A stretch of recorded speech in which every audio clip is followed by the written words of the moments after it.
Bonjour à tous. Aujourd'hui, je reçois une personne qui va nous parler de son expérience au sein de l'accompagnement Devient coach prospère. Aujourd'hui, je reçois Isabelle.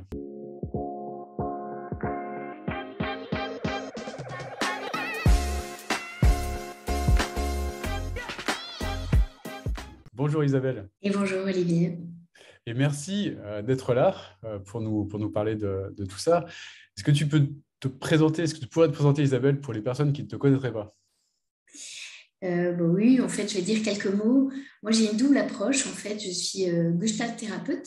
Donc, c'est une branche de psychothérapie qui accorde beaucoup d'importance au corps et aux émotions, et aussi à la façon d'être en relation, en duo, avec la personne accompagnée. Ça, c'est ma première casquette. Puis la deuxième, en fait, je suis maître enseignante de Reiki. Donc, c'est une pratique énergétique d'origine japonaise. Et en fait, qui consiste en gros, à se recharger en énergie par imposition des mains. Voilà, et donc, du coup, j'ai une approche de psychothérapeute et de psycho-énergéticienne, avec une approche mixte, en fait, donc coach psycho-énergétique, en fait, pour que les gens se prennent en main et prennent en main leur santé et leur bien-être. Voilà. Ok, très très clair. Est-ce que tu peux nous parler de la situation que tu vivais en tant que coach avant de nous rejoindre? Alors, en tant que coach, en fait, moi, j'ai toujours eu envie d'être un peu plus visible en ligne. Et depuis le confinement, en fait, ça s'est précisé. Mais j'avais fait quand même des vidéos en ligne sur le site Énergie Santé depuis 1 an et demi. Et je voyais bien que ça me plaisait bien et que c'était quelque chose de chouette. Sauf que quand il y avait un support pour m'accueillir, c'était parfait. Je n'avais pas besoin de me vendre et comment dire, de communiquer sur mes activités.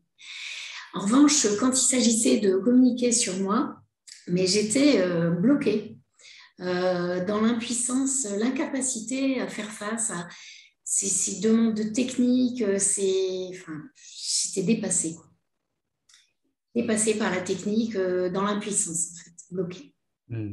C'était quoi la chose qui te posait le plus de difficultés au niveau de la technique, notamment? Ce qui me posait le plus de difficultés, c'était d'avoir rencontré des coachs, en fait, qui m'avaient accompagnée, et à 2 reprises différentes, en fait. Parce que suffisamment longtemps, je suis restée avec une coach pendant 1 an, puis après, je me suis rendu compte que je dépensais beaucoup d'énergie pour un résultat très maigre. Et une deuxième fois, pareil. En fait, la plus grande difficulté, c'était de ne pas me disperser dans tout ce qu'on me demandait de faire, en fait. Communiquer sur Instagram, sur Facebook, écrire des articles, enfin, c'est tout ce que tu décris, mais vraiment d'une façon magistrale, hein, dans tes pubs, tes communications. Et je me disais que j'étais noyée, quoi, que j'y arriverais jamais. Et du coup, j'étais moins bonne dans mon cœur de métier parce que je me dispersais dans tout ça, quoi. Tu vois. Hmm. Ouais, je comprends. Et en quoi ça avait un impact au niveau de ta vie de te disperser de cette manière? Déjà, ça m'épuisait. Je me sentais moins bonne, moins performante, et je l'étais. Parce qu'en fait, je mettais tellement d'énergie là-dedans. En plus, c'est la première fois, j'ai eu une coach super chouette, mais staccanoviste, qui me poussait mais dans mes retranchements d'une façon bulldozer. Et en fait, c'était pas moi, quoi. Donc, oui, j'étais épuisée, en gros. Hmm. Et moins bonne dans mes accompagnements, moins dans mon hypersensibilité tu vois, d'hypersensible, quoi. Hmm. Ok. Moins présente à l'autre, en fait. Ok. Je comprends. Euh, Quelle solution t'envisageais justement pour sortir de ce staccanovisme à De l'époque? tout arrêter. Voilà, hein, c'était clair. Je me disais, bon, bah, si je ne suis pas capable, j'arrête, quoi. Hmm. Tu vois. Hmm. Sauf que quand j'ai vu ta communication, ça m'a interpellée. Mais moi, je suis une personne qui a eu beaucoup de formateurs, en fait, qui étaient un peu dans l'abus. euh, qui laissait pas le libre arbitre de la personne en face suffisamment se déployer. Et du coup, comme je ne te connaissais pas avant, j'ai eu besoin d'un peu de temps, en fait. Je parlais avec Jean-Christophe là tout à l'heure, qui est mon coach, hein, en fait, du fait qu'il fallait qu'on soit en contact 7 à 12 fois avec une personne qu'on ne connaît pas en ligne pour signer et pour s'engager, pour plonger, en fait. Et moi, ça a été mon cas, vraiment, parce que j'ai tourné, viré, essayé de sentir, enfin bon, et puis bon, à un moment donné, je suis tombée sur Lenny, qui a été quand même assez sympa, parce que je ne voulais pas m'engager tout de suite, puis je voulais le sonder un peu. Puis il a été bon quand même, hein. Et puis voilà, et là, vraiment, je regrette absolument pas, quoi. Et absolument pas. Pourtant, j'ai cassé ma tirelire, et c'était un peu mes dernières cartouches, j'ai Ouais. envie de dire. J'avais D'accord. quand même vraiment dépensé beaucoup d'argent, y compris à faire un site internet, comme tu le décris si bien d'ailleurs dans tes Ouais. communications, quoi.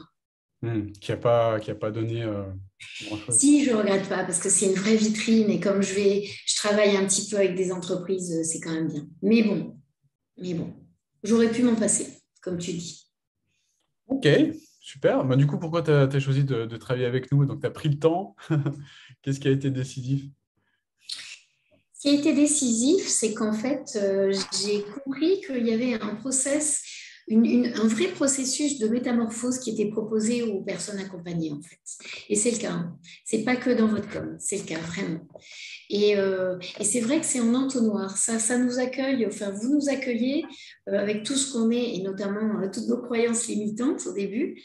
Et la première étape, elle est vraiment cruciale et c'est important de s'y atteler posément et avec le plus de remise en question possible, sans s'y faire mal, hein, mais bon, là, et là, je reconnais que ça a été mais, très éclairant pour moi, comprendre pourquoi ça ne marchait pas.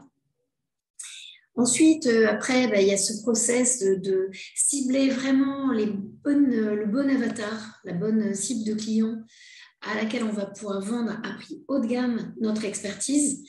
Parce qu'en fait, il y a un type de client qui est tellement dans un blocage majeur qu'il va être prêt à mettre un prix majeur aussi, quoi. Et c'est ce que vous nous aidez à identifier dans la formation. Et moi, je trouve ça magistral, vraiment, vraiment, vraiment.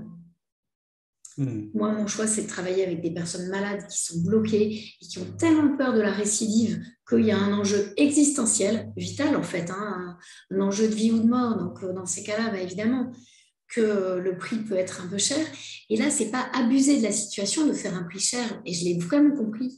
C'est qu'en fait, c'est un véritable levier de transformation pour l'autre. Et pour moi aussi, parce que plus le prix est cher, plus je me dis, oh, il faut que je donne tout à la personne pour qu'elle soit vraiment honorée, quoi, à sa juste valeur, pour pas abuser de la situation et pas avoir cette impression-là moi-même. Tu vois ce que je veux dire? Hmm. Absolument. Absolument. Ouais, donc c'était un déclic que tu as, eu pendant l'accompagnement. De comprendre que. Et du coup, on n'abuse pas de la personne. C'est du gagnant-gagnant. Parce que la personne, elle est poussée dans son retranchement, elle casse sa tirelire, mais elle s'engage, elle donne tout. Et comme elle donne tout et que nous, on donne tout, ça donne forcément une transmutation alchimique. C'est transformateur ce qu'on propose en fait. On passe de l'ombre, des zones d'ombre et des zones de blocage, on les fait passer en ressources. La maladie des personnes, ça devient une période charnière et un levier de métamorphose puissant pour changer de vie, comme ce que vous nous faites faire dans Coach Prosper, en fait. Yes. C'est la théorie de la transformation. Super. Qu'est-ce qui Ouais, se serait, exactement. qu'est-ce qui se serait passé pour toi si tu n'avais pas pris l'accompagnement, du coup, Isabelle? Oh, je me serais étiolée parce que tu vois, moi je ne suis pas toute jeune, j'ai 56 ans, j'ai encore voilà, pas mal d'énergie et pas mal de choses à offrir au monde. Et je pense que je serais restée bloquée dans mon petit cabinet à faire quand même des chouettes accompagnements. Mais toujours dans ma devise, pour vivre heureux, vivons cachés, c'était vraiment la croyance limitante dans laquelle je m'étais enfermée. Parce que tout ce que je fais, c'est vrai que c'est un peu bizarre.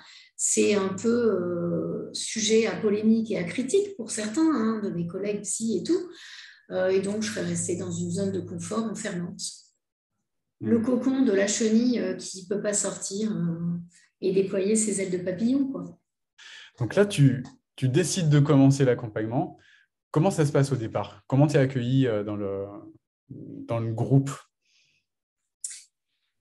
Et ben en fait, j'ai été super bien accueillie. Bon, c'est vrai que Lénie avait compris qu'en fait, j'avais été accompagnée à plusieurs reprises par des personnes et que ben, ça s'était pas passé d'une façon optimale. Que j'étais une personne un peu difficile quand même à contenter, compte tenu des écueils dans lesquels j'étais tombée. Et du coup, il m'a dit, tu vas voir, je vais te proposer un coach qui va te convenir. C'est moi qui fais la répartition et je vois lequel peut te convenir.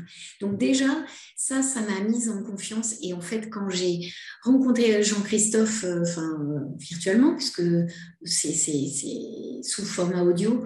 En fait, j'ai compris que c'était le bon coach pour moi. Et donc, j'ai été accueillie par lui d'une façon magnifique. Et après, dans les coachings de groupe aussi, d'une façon vraiment chouette. J'avais un a priori sur les coachs, en fait. Et je reconnais que dans l'équipe, ben, ils sont bien choisis, ces coachs, quoi. Ils sont accueillants, ils sont attentifs et concernés, mais en même temps, ben, efficaces, quoi. Merci. Merci pour eux. Je leur Et pour transmettrai. vous, oui, pour toi, hein, qui les a choisis, j'imagine. Ouais, je leur transmettrai. Mais effectivement, je les ai choisis avec le cœur. Est-ce que Ça change tu, tout, hein. ouais. Est-ce que tu peux nous parler de choses que tu aurais débloquées dans l'accompagnement pendant ce temps? Oui, alors moi, j'ai débloqué ben, ma relation à l'argent, en fait. Parce que j'avais la croyance que quand on est thérapeute et coach dans l'énergétique, en fait, on était censé être généreux et puis y laisser sa chemise ou presque, quoi. En tout cas, c'était pas forcément conscient de ma part, mais c'était implicite. Et moi qui avais travaillé dans l'industrie de la parfumerie de luxe et qui avait gagné très très bien ma vie en étant plus jeune, parce que j'ai fait une école de commerce un peu prestigieuse et puis voilà, je gagnais 4 fois moins bien ma vie en tant que psy. Alors il se trouve que mon mari gagne bien sa vie et que bon, ça nous convenait bien parce que j'avais 3 enfants jeunes à accompagner et que j'avais du temps pour eux. Sauf qu'au bout d'un moment, les enfants grandissent et que bah, cette croyance par rapport à l'argent, elle est toujours là et c'est pas OK, quoi. Et en fait, grâce à la formation Coach Prospère, en fait, j'ai compris que ben non seulement l'argent, c'était pas sale, mais qu'on pouvait être très généreux tout en faisant payer des prix haut de gamme, en fait. Hmm. Euh, et qu'on pouvait en faire quelque chose de vertueux de l'argent, en fait. Donc oui, ça, je l'ai débloqué d'une façon vraiment étonnante. Hmm. Et Ok, d'ailleurs, ben voilà, bravo. mes coachings, ils sont à 3 800 € quoi, aujourd'hui. Hmm. Ok, super. Est-ce que tu as eu des difficultés pendant l'accompagnement? Si oui, comment est-ce que tu t'en es sorti? Tu les as surmontés, ces challenges? Alors moi, je suis quelqu'un qui, par rapport à la technique, n'était pas très, très familière avec ça et un peu bloqué par rapport à Facebook, pas très, comment dire, ni familière, ni très, comment dire, en amitié avec ça. Et en fait, d'une part, tous les outils que vous proposez, je les trouve très conviviaux et puis accessibles. En plus, Erwan, dans les vidéos, il est très pédagogue, il va pas à pas, pas plus vite que la musique. Et moi, ça m'a beaucoup rassurée et aidée. Et donc, vraiment, par rapport à la technique, maintenant, bah, j'y vais, quoi. Même avec Facebook, ça ne me déplaît pas. J'ai envie de dire, peut-être ça va me plaire. Comme ça a fait pour Instagram, tu vois, avec une coach précédente, j'ai réussi à mettre ça en place et Instagram, maintenant, j'aime bien. Facebook, je pense que c'est en train de venir grâce à la formation. Ok, bravo. Et tu as pu mettre en place toute ta masterclass, le système masterclass automatisé. Oui, alors la masterclass, j'ai été bloquée à un moment donné, Ouais. à 2 reprises en fait, et Erwan m'a aidée, puis après j'ai eu Meven aussi. Euh, En fait, j'ai eu 3 points de blocage et à chaque fois que j'ai demandé, dans les 48 heures, on a pu regarder ça et débloquer et ça a été vraiment fluide. Donc ça aussi, c'est au point dans l'information. Super, excellent. J'allais te poser la question, enfin, quelle est ton expérience de l'équipe? Mais bon, enfin, tu t'en as un petit peu parlé. Comment tu la qualifierais, cette équipe, en fait? J'ai envie de dire bienveillante, concernée et efficace dans l'impact, c'est-à-dire hop hop hop. Et puis il faut que les choses avancent, quoi. Et du coup, j'aime bien. Parce qu'en thérapie, on a tendance à être un peu cocooning, un peu beaucoup dans l'accueil, et du coup à maintenir un peu la personne aussi sous dépendance. Et je trouve que, alors bon, sans le vouloir, hein, en Gestalt-thérapie, c'est moins le cas que dans les approches d'arrière-garde, mais quand même. Et là, bah, c'est hop, hop, hop, soyons efficaces, il y a un timing, et puis voilà. Et j'aime bien ce côté-là chez l'équipe. On est à peu près carré sur les horaires, même si quelquefois, voilà, le cadre, bon, s'il y a 5-10 minutes de plus, c'est pas grave. Mais on s'y tient. Et j'aime bien ce côté suffisamment impactant, quoi. Tu vois ce que je veux dire? Absolument. Yes, super. Justement, qu'est-ce qui a changé maintenant au niveau de ta vie aujourd'hui? Mais aujourd'hui, il y a plein de choses qui ont changé. Déjà, en fait, c'est comme si j'étais beaucoup plus en appui sur moi-même, en fait. Euh, Beaucoup moins dans la peur de ne pas être à la hauteur sur toutes les parties techniques. Euh, et du coup, je vais à l'essentiel. Je ne passe pas plus de temps sur la technique que nécessaire parce que j'ai été guidée et drivée dans ce sens. Et je vais beaucoup plus à l'essentiel. Et dans ma relation, même, ça a changé quelque chose dans ma relation avec mes proches, mon mari et mes enfants aussi. Parce que bon, voilà, mon mari, il est dans l'industrie de la chirurgie, puis mes enfants, ils sont tous les trois ingénieurs. Bon, ce sont des jeunes adultes, hein, d'une vingtaine d'années, mais bon, et un peu hop, hop, hop, quoi. Et alors, on me regardait un peu comme tu vois, la perchée, quoi. La gentille qui fait les soins perchés, mais bon, voilà, quoi. Et bien maintenant, c'est comme s'ils me regardaient autrement, quoi, en fait. Tu vois, comme si, je sais pas, comme si j'avais plus de valeur à leurs yeux, quoi. Hmm. Je sais pas comment dire.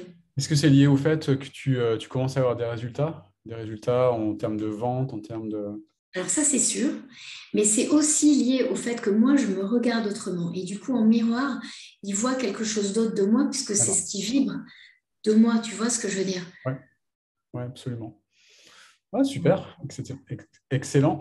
Et qu'est-ce que je voulais te poser aussi comme question? Quels sont les impacts en fait de ces changements au niveau de ton quotidien? Ben, ça me donne une autre envergure. Parce qu'en fait, là, tu vois, je suis en train de rentrer dans un groupe de leaders, de chefs d'entreprise éclairés, humanistes, qui ont envie de faire bouger les lignes pour le collectif dans le monde et en particulier en France. Et là, en fait, ben, je me regarde comme un peu une pionnière dans mon domaine. Alors qu'avant, je demandais pardon, je m'excusais de demander pardon d'être dans l'énergétique et d'être bizarre, quoi. Maintenant, je me dis, mais en fait, je suis une pionnière et faut que j'arrête de me regarder comme une bizarre, quoi. C'est Hmm. bon, tu vois. Et du coup, bah, on me regarde aussi comme, ah ouais, tu fais ça, toi, avec des personnes, ben, tu vois, même des psychotiques ou, tu vois, notamment un jeune psychotique que j'ai formé au Reiki et qui est vraiment de plus en plus en appui sur lui-même, alors que beaucoup de psy auraient dit, il n'y a rien à en tirer. Il est magnifique, ce jeune.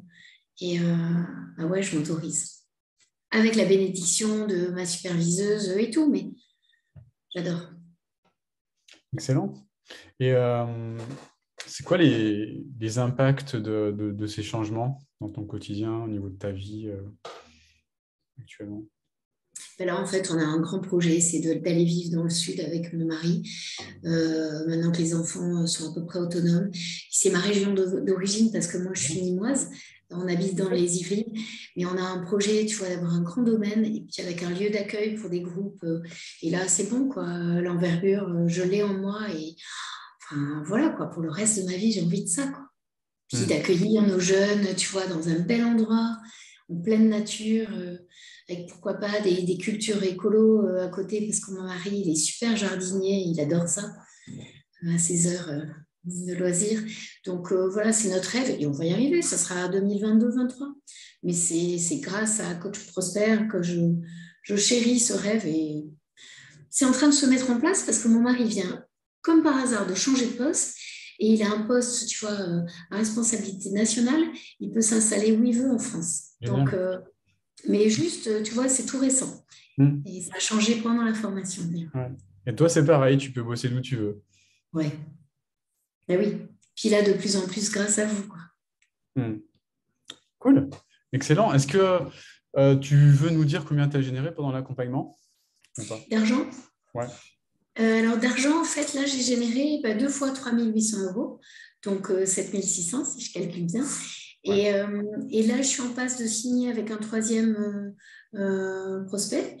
Et puis, tu vois, j'ai une session stratégique qualifiée la vendredi avec une personne que j'ai rencontrée il y a 2 ans et qui doit être vraiment en demande euh, compte tenu de ce dont je me souviens. Donc, j'ai des perspectives. Et là, j'ai aucun doute sur le fait que la publicité Facebook va donner, quoi. C'est parti, c'est parti. C'est Ok, vraiment parti. super. La connexion à l'abondance, work in progress. Yes. Tu sais, c'est comme une machine qui était grippée, une grosse machine grippée. Et en fait, grâce à cette formation, la machine s'est dégrippée, on a mis de l'huile dans les rouages et c'est bon, quoi. Yes. Elle est opérationnelle. Excellent. Qu'est-ce que tu dirais du coup à Isabelle il y a quelques mois? Et je lui dirais, en fait, autorise-toi à rêver à tes rêves les plus fous parce qu'en fait, tout est possible. Tout est possible si tu te donnes les moyens euh, d'être guidé dans le bon sens par les personnes qui savent et qui peuvent t'accompagner, quoi. Hmm.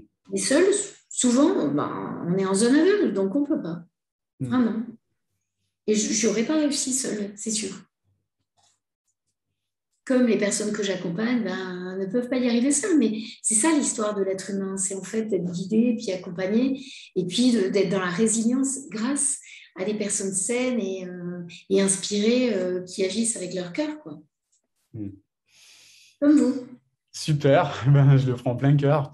En tout cas, merci beaucoup pour ce partage. Je suis intimement convaincu que ça va inspirer beaucoup de personnes qui vont voir notre échange. Et en tout cas, je te félicite par rapport à tout ce que tu as mis en place parce que c'est sûr que c'est toi qui l'as fait, c'est pas nous, hein, tout ce que tu as Mhm. implémenté. Donc bravo. Et puis bravo aussi pour Je tes te remercie. résultats. Je te remercie beaucoup et encore un grand, grand, grand merci parce que vraiment, ouais, c'est qualitatif. Et tu vois, ce que j'ai aimé aussi, c'est que même si la forme est un peu imparfaite à certains moments, et ça nous autorise à nous dire, si c'est pas parfait, tout lisse et impeccablement, comment dire, designé, on s'en fout. L'important, c'est ce qui est efficace. Et toi, tu nous guides dans ce sens-là, quoi. C'est, Yes. C'est mon c'est pas trop de temps objectif. là-dessus. De Hein, c'est pas ça montrer que que tu veux. que l'imperfection peut donner des résultats hyper importants. Ouais, puis ça donne le droit aux autres d'être imparfaits aussi. Ouais, c'est ça. C'est ça. Exactement. Super. Merci beaucoup en tout cas pour cet échange. Je te souhaite une magnifique Merci à journée. toi. Et puis, je te dis à bientôt. Ça marche. Un grand merci, Olivier, pour tout. Au revoir. Au revoir Isabelle. Au revoir, Olivier. Merci encore.